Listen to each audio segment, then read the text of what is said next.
dude. Can we just like focus on not doing drugs? Okay, we're getting more people calling in for sports gambling. All right, any sports gamblers here tonight? Woo! Yep, right here. You're a big sports gambler? I'm surprised you're here. It's March Madness. Yeah, that time of year. What's the noise, Kendra? I think there's an error alert. Who did it? Has anybody seen anything?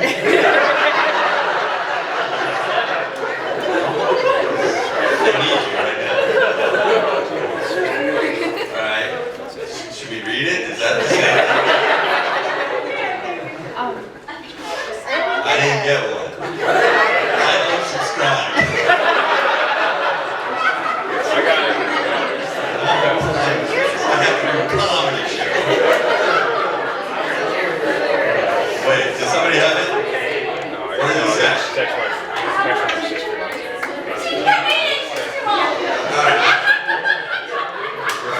Super hot young chick.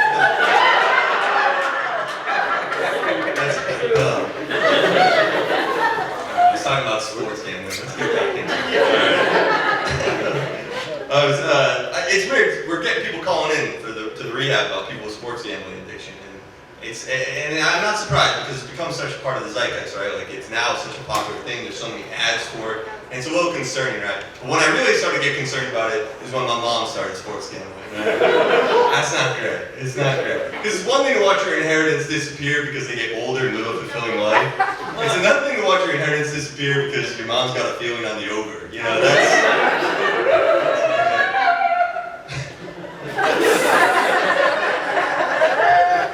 You're a wonderful guy, man. You're great.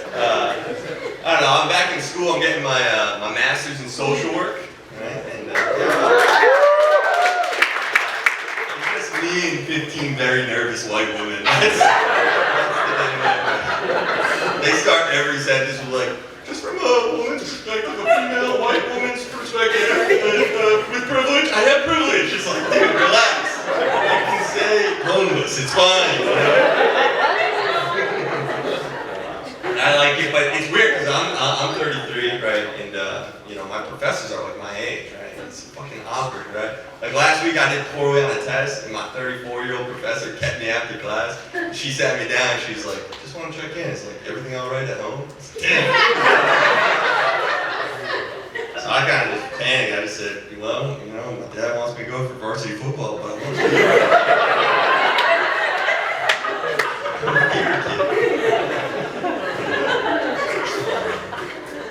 It's been a good year. I actually stuck with my New Year's resolution. How'd you guys do with yours? Are you unhappy? Are you not having fun? You're having a great time, you're just cold? Or just kind of judgmental? I feel like I'm on like America's Got Talent and you're Simon Cowell. Oh, I got a 4. I don't watch. Is that a good thing? I don't know. I stuck with my New Year's resolution. I actually did good with it, right? Because I was like, okay, you know, this is the year I turned 34. It's 2024. Let me try reading. It's time, right? Let me get that ego, right? I started reading at 33 because it gets so embarrassing when you have to bail on a conversation with someone's like, "Hey, are you reading anything good?" And you're like, "I'm actually more of a pictures and sounds guy."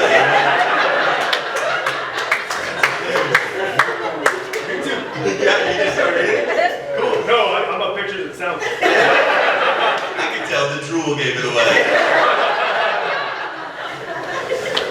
But I got big into reading, right? I got big into reading. I felt so confident. This is the confidence in me. This is the hubris in me. After the 3rd book I had ever read, I was like, I can write one.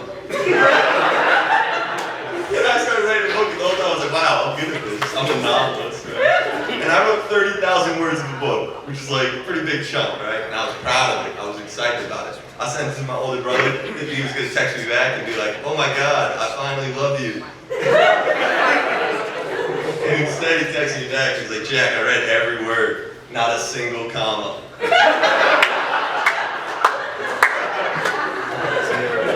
And then he was like, "Also, this is just Jaws." Yeah, but it's from the shark's perspective.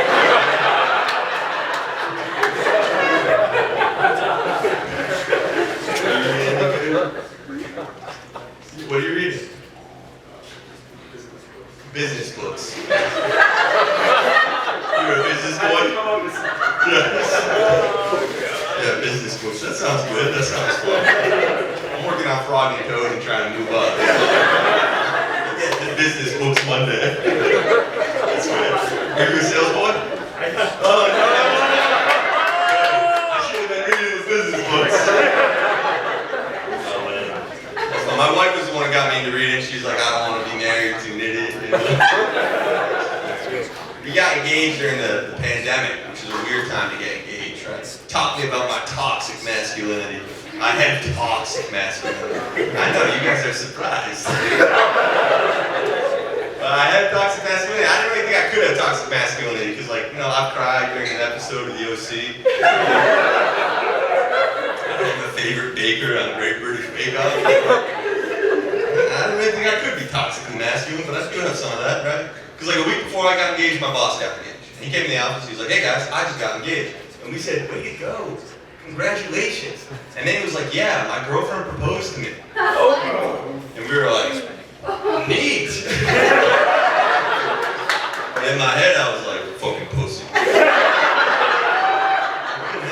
I was being toxic, right? And then I'm getting ready for my engagement, which is the following week, right? And I write a speech, and a lot like the book, I'm like, this is pretty good, you know?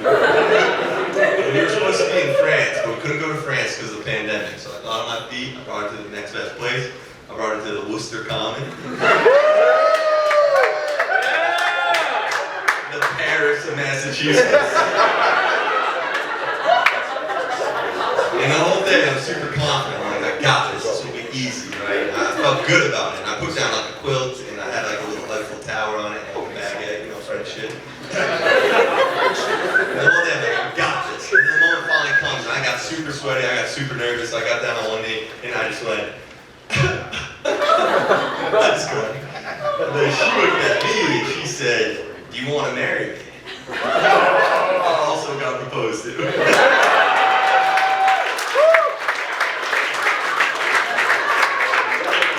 So supportive, sweet. That's cool, man. I like being married. We're actually having sex to have a kid, which is crazy. I've never done it like that before, so it's pretty weird. Are you guys parents? No? Any parents here tonight? Yeah. Oh, how many you got? 3. Nice. Well, we're struggling to have any, so if you could come over, that'd be great. Yeah, all right, we'll loan you out, that'd be great. I don't know, it's been over a year now with no success, right? And that's a stress you don't see coming in life. That's like a hard thing to sort of process. So we had to get tested to make sure everything was okay. And I was hoping that that was going to be like a faceless experience. Like I'm just going to walk into a dark room, hand the sample through a hole in the wall. Some guy there, like, you're good, bud. And that's not what it was. Instead, I walked into a doctor's office. There's about 15 people in there. It's super well lit. It's 8 a.m. on a Tuesday. Right? I got half an erection, ready to go. And this gorgeous nurse, this beautiful woman, right? She walks up to the front window, just points directly at me and goes, Jack Burke, here for the fertility test? You know, I was embarrassed, so I kind of walked up and I puffed up and I was just like, yeah, but I think it's my wife's problem.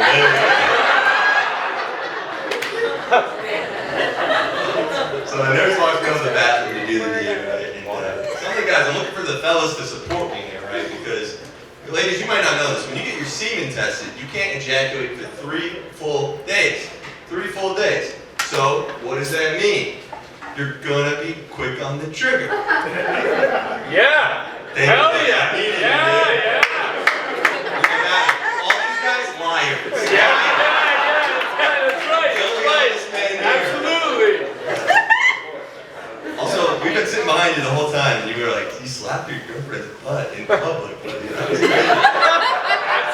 She ran the jeans through the dryer. What do you want? What's that? She ran the jeans through the dryer. What do you want? I didn't hear him, but I'm sure. I don't know, man. So I go in to the bathroom to do the deed, right? And I'm done in 37 seconds. It's over, right? But I was so embarrassed, and that was so fast, and that nurse was so attractive, I just sat in the stall for another 16 minutes. By the time I came out, she was like, wow, you're in there quite a while. Maybe we should check you for ED. It's like, damn it.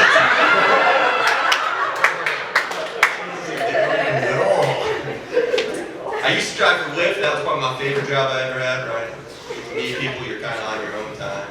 I've had over 10,000 people in my car, which is gross, actually. I hate that part. It taught me interesting things, right? Like, it taught me that beautiful women, they get small perks in life that you might not even recognize, right?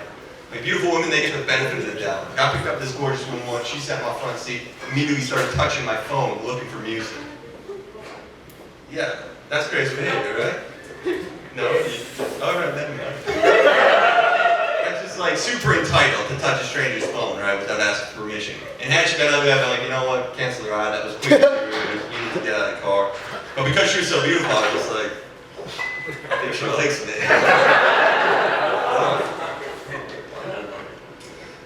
I'll tell you about the worst customer I ever picked up, the worst passenger, and then I'll get out of here. You guys have been a great crowd, so thank you so much. Give it up for yourself. You gotta get out of here, because there's a child we need to find, alright? Someone's in danger. So I was driving for Lyft, right, and I pick up this guy in the seaport, right, and I'm assuming you're all from around here, so you know the seaport, right? And this guy lives in the seaport. If you live in the seaport, yeah, exactly. Thank you, buddy. You're right. You've got some serious money. You're an affluent person if you can afford to live in the seaport, right? So I pick this guy up, and he comes down from one of those high-rise apartment buildings, and he gets in the car, and he's got scrubs on. He's going to the hospital. He's a doctor, right? He starts asking me questions. The first question's not that bad. The first question he asked me was, have you ever been on any dates with any of your passengers? Not a crazy question. I wasn't uncomfortable in answering it. I just said, yeah, I've been on a few dates. And he goes, have you ever had sex with any of your passengers?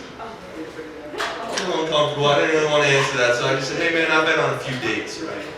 Now I'm trying to get the conversation off of me, get him talking about himself. I'm getting a weird vibe. So I said, what about you, man? How's your dating life going? He says, not good. I'm gay. That's not the funny part, but that's an interesting thing. So I said, well, Boston's a great place to be, buddy. Go get him. And he goes, yeah, but I like straight guys. I was like, oh, shit.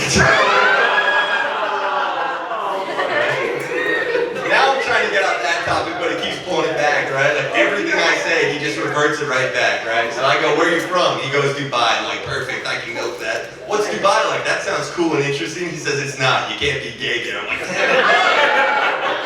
Then he starts escalating his questions, right? He starts escalating. Finally, he just goes, have you ever hooked up with a guy? I said, hey man, when we were 11 years old, so we went to figure out He says, what? I said, never mind. Then he says, are you seeing anybody right now? And I wasn't at the time, right? So I just sort of panicked and said the first thing that came to my mind. I said, hey dude, I'm just trying to focus on paying off all my debt. And he goes, well, how much debt? I said,